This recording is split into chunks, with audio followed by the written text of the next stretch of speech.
Avant le top départ de ce Marathon des Sables, 36e édition, l'heure était au dernier préparatif pour les 903 hommes et femmes engagés dans cette édition. Énorme envie, il y a un peu de stress et c'était le cocktail de ce dimanche matin.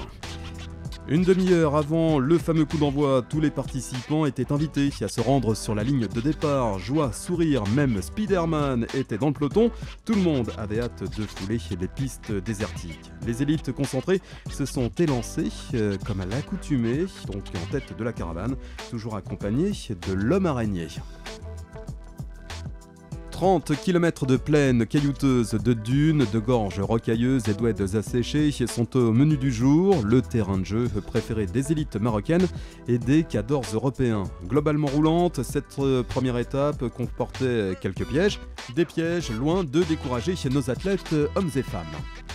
En quête d'une 9e victoire sur le Marathon des Sables, Rachid El Morabiti a pris la tête du peloton à plus de 15 km/h, suivi de Yaziz Yachou et de Mohamed El Morabiti.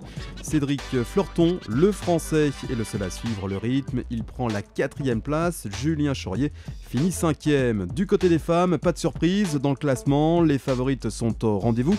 L'Espagnole Anna Comet a pris dès le départ la tête de la course pour ne plus la lâcher, devançant la française Sylvaine Cusso. Aziza Raji, victorieuse l'an passé, complète le podium. Cette première étape laisse entrevoir une farouche compétition féminine. Sur ce, je vous dis à demain pour faire à nouveau le plein de désert.